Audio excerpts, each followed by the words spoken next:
শুধু বৈঠকের জন্য বৈঠক করা নয়, যুদ্ধ পরবর্তী ইউক্রেনে সেনা মোতায়েনের কোয়ালিশন অফ উইলিং এর ২৬ দেশ। রাশিয়াকে নিশ্চিত করতে হবে যে তারা ইউক্রেনের নিরাপত্তা দেবে। সুপ্রিয় দর্শক, খবর সংযোগের আন্তর্জাতিক অঙ্গনের আপডেট নিউজে আপনাদের স্বাগতম। আপনাদের সঙ্গে রয়েছি আমি কাজল হায়দার। চলুন দর্শক, দেখে আসি আজ আন্তর্জাতিক অঙ্গনে টপ কি নিউজ রয়েছে, যা নিয়ে সারা বিশ্বের গণমাধ্যমগুলা খবর করেছে। যুদ্ধ পরবর্তী ইউক্রেনে সেনা মোতায়েনের কোয়ালিশন অফ উইলিং এর ২৬ দেশ।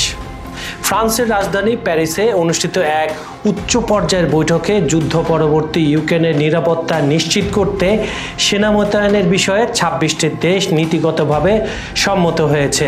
বৃহস্পতিবার রাতের এই বৈঠকে ইউক্রেনের প্রেসিডেন্ট ভলোদিমির জেলেনস্কি, ফ্রান্সের প্রেসিডেন্ট এমানুয়েল মাখোঁ সহ বিশ্বের বিভিন্ন প্রভাবশালী দেশের ৩৫ জন নেতা উপস্থিত ছিলেন।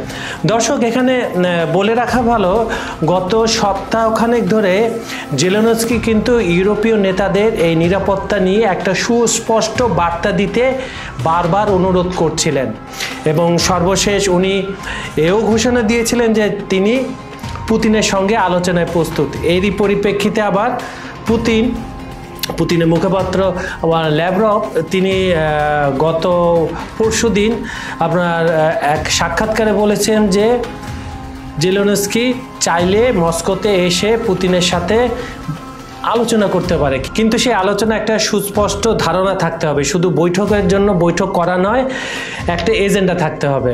পুতিন ট্রাম্প এবং ট্রাম্প জেলেনস্কি বৈঠকের পর যে বিষয়টি সামনে এসেছে যে এই যুদ্ধ বন্ধ করার জন্য বা যুদ্ধ স্থগিত করার জন্য আমরা যাই বলি না কেন, দুই তিনটি বিষয় সামনে এসে সবচেয়ে বেশি যেটি ইম্পর্টেন্ট সেটি হচ্ছে যুদ্ধ পরবর্তী ইউক্রেনের নিরাপত্তা কে দেবে। এ নিয়ে বিভিন্ন সময় বিভিন্ন কথা বলেছেন। ট্রাম্প বলেছেন মার্কিন যুক্তরাষ্ট্রের নেতৃত্বে হতে হবে, আবার কেউ কেউ বলেছেন ন্যাটোর দেশ থেকে আপনার সৈন্য এসে তারা নিরাপত্তা দেবে, আবার বিশ্লেষকরা বলছেন রাশিয়াকে নিশ্চিত করতে হবে যে তারা ইউক্রেনের নিরাপত্তা দেবে। এবং রাশিয়ার দিক থেকে একটা প্রস্তাব যেটা গিয়েছিল, এটা ধারণা করা হচ্ছে যে ইউএনের নেতৃত্বাধীন একটা নিরাপত্তা রক্ষী থাকবে, নিরাপত্তা বিভিন্ন দেশের তারা করবে। কিন্তু আলোচনার এই সময়টা কেন ইউরোপীয় ইউনিয়নের দেশগুলো এই ঘোষণা দিল যে ২৬টা দেশ যুদ্ধ পরবর্তী ইউক্রেনের নিরাপত্তা নিশ্চিত করবে? এটা কি সম্ভবত এটা পুতিনকে চাপে রাখার জন্য? এখন শুনে আসি ফ্রান্সের প্রেসিডেন্ট মাখোঁ কি ঘোষণা দিয়েছেন। সে বৃহস্পতিবার রাতের বৈঠক শেষে সংবাদ সম্মেলনে ফরাসির প্রেসিডেন্ট এমানুয়েল মাখোঁ বলেন, যুদ্ধ শেষে ইউক্রেনকে নিরাপত্তা দেওয়ার জন্য সেনা মোতায়েনে প্রস্তুত রয়েছে ২৬টি দেশ, তবে কোন কোন দেশ সেনা পাঠাবে তা প্রকাশ করেননি তিনি।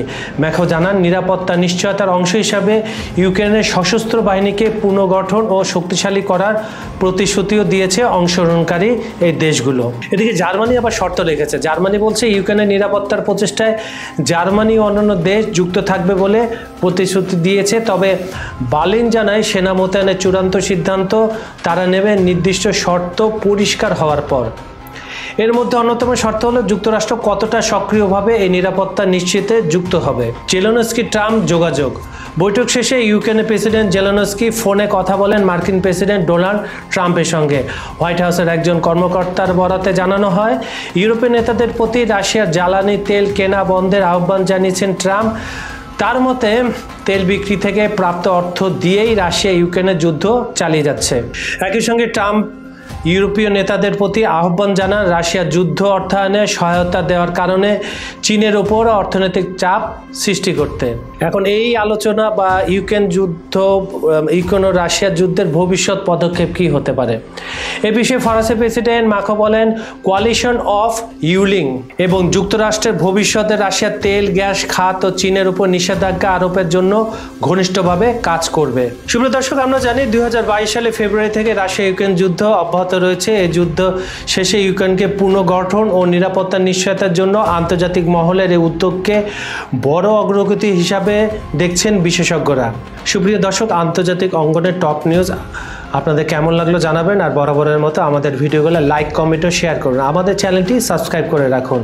আজ এখানে বিদায় নিচ্ছি, আগামীকাল আবার দেখা হবে একই সময়। ততক্ষণ ভালো থাকবেন, নিরাপদে থাকবেন। ধন্যবাদ সবাইকে।